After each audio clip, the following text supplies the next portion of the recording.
ETF index mutual funds నేర్చుకుని stock మార్కెట్లో రాణించాలనుకుంటున్నారా? వెంటనే ఈ నెంబర్కి కాల్ చేయండి.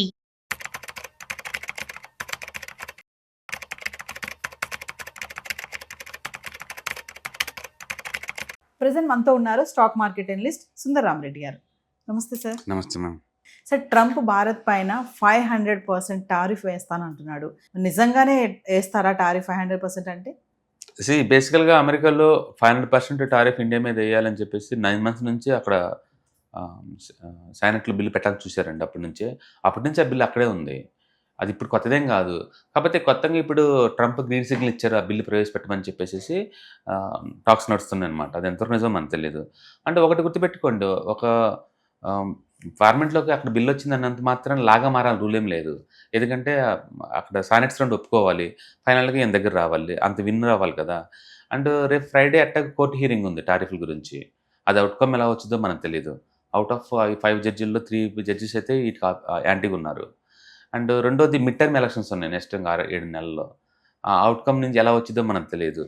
వీటన్నిటి మధ్య ఏంటంటే ఏదో ఒక బిజినెస్ తేవాలి ఇండియా నుంచి అన్నట్టు ఒక పర్సనల్గా తీసుకొని ఆ టారిఫ్ ఈ టారిఫ్ అని చేస్తా అన్నాడు. బహుశా అమెరికన్ అధ్యక్షులు ఎవరు కూడా ఇండియాని రాత్రిపోలు ఇలా కలర్ ఇచ్చిన ప్రెసిడెంట్ కూడా ఎవరు లేరు. అది లవ్ అవ్వండి, హేట్ అవ్వండి, డజన్ మ్యాటర్. మార్నింగ్ లేస్తే ఇండియా గురించి, మోడీ గురించి ఏదో ఒక మాట మాట్లాడాలి ట్రంప్ నోట్లోంచి. అదొక రోజు నిత్య కళ్యాణంలాగా అయిపోతుంది తనకి. అందుకని 500 టారిఫ్ వేస్తే ఇండియాకి ఏమైనా అవుద్ది అంటే, యాక్చువల్గా ఇండియా టోటల్ ఎక్స్పోర్ట్స్లో అమెరికన్ వాటర్ 10% కన్నా ఎక్కువే ఉండదండి. ఈ పేపర్ వాళ్ళు మరీ అమెరికా లేకపోతే ఇండియా బతకదేమో, ఇండియాకి ఆక్సిజన్ రాదేమో, బిజినెస్ అనేది కొలాప్స్ అవుతాం అన్నట్టు మాట్లాడుతున్నారు.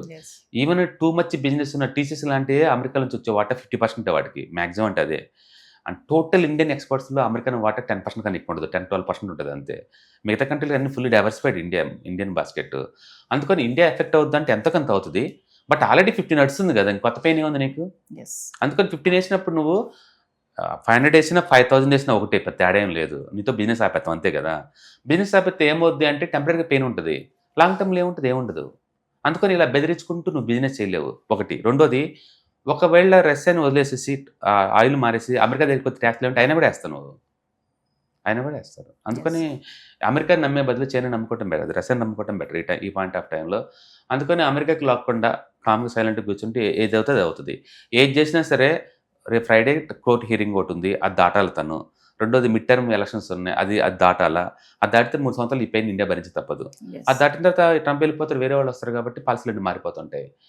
ఇవన్నీ ఎంతవరకు అంటే ఇండియా కూడా చైనా అంత స్ట్రాంగ్ అయ్యేంతవరకే ఉంటుంది. పొద్దుగులు ఇండియన్ పేరు ఎందుకు వాడుతున్నారంటే చైనాని ఏం చేయలేక. యాక్చువల్ చైనా వల్ల మనకంటే ఎక్కువ కొంటున్నారు వాళ్ళు, దాన్ని ఏం చేయలేక. టర్కీ వాళ్ళు కొంటున్నారు, యూరోప్ వాళ్ళు కొంటున్నారు, అందరు కొంటున్నారు కదా. సో వై ఇండియాలోనంటే, ఇండియాలోనేం కాదు, ఆ బిల్లు ప్రవేశపెడితే India, China, Brazil, Turkey, Europe అన్నిటి మీద 500% వరకు వేసే అధికారం వెనక్కి వస్తుంది. బట్ అది బిల్లు పాస్ అవ్వాలి కదా ముందు అక్కడ.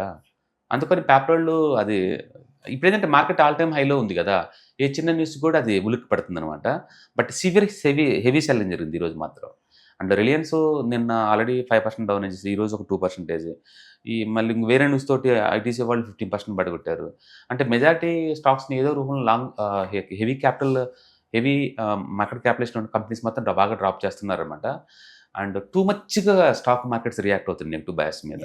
అందుకని కొంత కన్జర్వేటివ్గా ఉంటుంది మెటర్ ఈ టైంలో. అండ్ ఇటు చూస్తే మెటల్స్ కూడా అంతే రియాక్ట్ అవుతున్నాయి, అవి కూడా బాగా డ్రాప్ అవుతున్నాయి. అంటే మొత్తంగా వరల్డ్ వైడ్గా అన్ని అసెట్ క్లాస్లో బాగా కరెక్షన్ గ్రోత్ ఉంది. ఎందుకంటే ఇప్పటిదాకా ఆల్ టైమ్ హైలో ఉన్న గోల్డ్, సిల్వర్ కూడా ప్రాఫిట్ బుకింగ్ జరుగుతుంది. బిట్ కాయిన్ 1 year లోలో ఉంది, రికవర్ అవ్వట్లేదు. అండ్ స్టాక్స్ చూస్తే టూ మచ్గా వోలటిలిటీ గ్రో అవుతున్నాయి. నిన్నటి వరకు నిఫ్టీ ఆల్ టైమ్ హై ఉండేది, బ్యాంక్ నిఫ్టీ కూడా అది కూడా ప్రాఫిట్ బుక్ జరుగుతుంది అనమాట. మొత్తానికి అయితే స్టాక్ మార్కెట్కి బ్యాడ్ వీక్ అనుకోవచ్చు ఇది. అండ్ షార్ట్ టర్మ్లో కరెక్షన్ ఎక్స్పెక్ట్ చేయొచ్చు.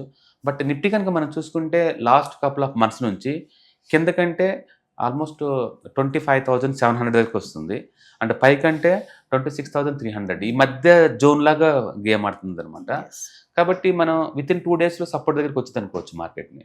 కాబట్టి డౌన్ సైడ్ ఎంతవరకు అంటే 25,700 వరకు ఉంటుంది, ఆ ఏరియాలో సపోర్ట్ ఉంటుంది. మళ్ళీ అక్కడ కనుక 1 or 2 days కనుకుంటే మళ్ళీ రివర్స్ ఎక్స్పెక్ట్ చేయొచ్చు. జనవరి ట్రెడిషనల్గా నిఫ్టీకి బ్యాడ్ మంత్ బై డిఫాల్ట్. జనవరి 1, ఫిబ్రవరి ఎవ్రీ ఇయర్ కూడా బై డిఫాల్ట్ నెగిటివ్లోనే క్లోజ్ అవుద్ది.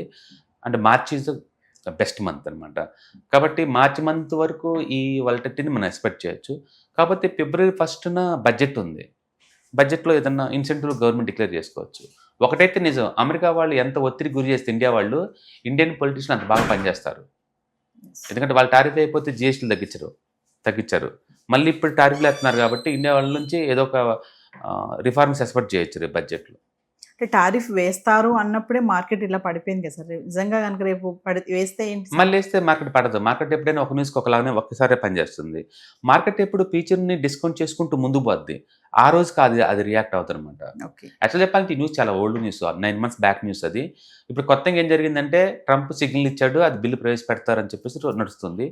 ఎంతవరకు నిజం మనకు తెలియదు. బట్ మార్కెట్ అయితే టూ మచ్ రియాక్ట్ అవుతుంది, అందులో డౌట్ లేదు. ఎస్. బహుశా మార్కెట్ ఏముందంటే ఇది అమెరికా ఇండియన్ ట్రేడ్ డీల్ జరిగిద్దేమో అనుకుంటున్నారు. ఈ సంఘటన వల్ల ఏంటంటే జరిగే ఛాన్స్ లేదనైతే కన్ఫర్మ్ అయింది, Confirm. At least Yes. బిల్లు గురించి కాకపోయినా కూడా. కాబట్టి షార్ట్ టర్మ్ వాలిటిలిటీ మనం ఎక్స్పెక్ట్ చేయొచ్చు. Yes. ఏదైనా సరే ట్రంప్ తొంపతనం ఎక్కువ. ఈరోజు ఐ హేట్ యూ ఇండియా అంటాడు, తర్వాత ఐ లవ్ యూ ఇండియా అంటాడు. రెండింటికి సేమ్ డైలాగ్ పెడతాడు. కాబట్టి మనం వాలిటిలిటీ జోన్లో ఉన్నాం. అంటే పర్టికులర్గా ఫినాన్స్, టెక్నాలజీ, మిలిటరీలో అమెరికన్ డామినేట్స్ని ప్రపంచానికి ఒప్పుకోవాల్సిందే. ఆ రేంజ్లో ఉంటుంది కాబట్టి మీ అసెట్స్ కనుక ఈక్విటీ మార్కెట్లో కనుకుంటే ట్రంప్ ట్వీట్స్ని కూడా మీరు రోజు చూడటం నేర్చుకోండి. ఇక్కడ నుంచి ఎలా ఎఫెక్ట్ అవుతారో క్లారిటీ వస్తుంది. ఎస్. సో వ్యూవర్స్, మరి mutual funds, ETFs, index funds, retirement planning, పిల్లలు ఉంటే కనుక పిల్లల ఫ్యూచర్ ప్లాన్, ఎక్కడ ఇన్వెస్ట్మెంట్ చేయాలి, ఎలా ఇన్వెస్ట్మెంట్ చేయాలి, ఎంత ఇన్వెస్ట్మెంట్ చేయాలి, మరి బెస్ట్ ఫండ్స్ ఏంటి, హై రిటర్న్స్ ఇచ్చే ఫండ్స్ ఏమున్నాయి, ఫినాన్షియల్ ప్లానింగ్ ఎలా చేయాలి, మరి వీటిపైన అవగాహన కావాలనుకుంటున్నారా? ఖచ్చితంగా మరి January 10th and 11th 6 PM to 9 PM అంటే 3 hours ఆన్లైన్ క్లాసెస్ నిర్వహించబోతున్నారు సుందర్ రామరెడ్డి గారు, స్టాక్ మార్కెట్ ఎనలిస్ట్. మరి ఇంట్రెస్ట్ ఉన్న వాళ్ళు ఎన్రోల్ చేసుకోండి. కింద కనిపిస్తున్న నెంబర్కి కాల్ చేస్తే మా టీం మీకు అందుబాటులో ఉంటుంది. ఈ month January 10th, 11th Saturday, Sunday and 6 hours online webinar ETFs, index funds and mutual funds మీద జరుగుతుందండి. అండ్ ఇంట్రెస్ట్ ఉన్న పార్టిసిపెంట్స్ ఈ కింద స్క్రోల్ అవుతున్న నెంబర్పై కాల్ చేసేసి మీ సీట్ని బుక్ చేసుకోండి. ఇందులో మీకు ఈటీఎఫ్స్ అంటే ఏంటి, ఎన్ని రకాల ఈటీఎఫ్స్ ఉన్నాయి, అండ్ కొత్త ఈటీఎఫ్స్ని ఎలా ట్రాక్ చేసుకోవాలా, అండ్ ఎన్ఎస్సి లేదా బీఎస్సీ నుంచి ఎక్కడి నుంచి వీటిని ట్రాక్ చేసుకోవాలా, అలాగే mutual funds and best mutual ఫండ్స్ని ఎలా పిక్ చేసుకోవాలా, అండ్ మ్యూచువల్ ఫండ్స్ని బెస్ట్ వాటిని పిక్ చేసుకోవడానికి కావాల్సిన స్కానర్స్, ఆ సాఫ్ట్వేర్స్ వాటి గురించి, అండ్ ఇండెక్స్ ఫండ్స్ ఎలా తీసుకుంటే, ఎలా కంపేరింగ్ చేసుకుంటే బెస్ట్ వాటిని పిక్ చేసుకోవచ్చు. ఇలా లాంగ్ టర్మ్ వెల్త్ క్రియేషన్కి, వెల్త్ మెయింటెనెన్స్కి, వెల్త్ ప్రొటెక్షన్స్కి ఈ ETFs, index funds, mutual funds ఎలా యూజ్ అవుతాయో డీటెయిల్గా మనం మాట్లాడుకోవచ్చు. కాబట్టి మీ ఇంట్రెస్ట్ ఉన్న పార్టిసిపెంట్స్ అందరూ కూడా కింద ఈ స్క్రోల్ అవుతున్న నెంబర్పై కాల్ చేసుకొని మన సీట్ని బుక్ చేసుకోవాల్సింది కోరుతున్నాను.